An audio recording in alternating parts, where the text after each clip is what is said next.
Hey, what's up? This is Ricardo at Parts People, and in this video, we'll outline the steps for completing a part replacement on your Dell PC.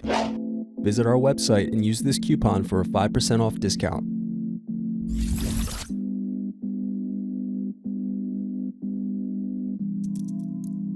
First, unscrew and remove bottom cover access door.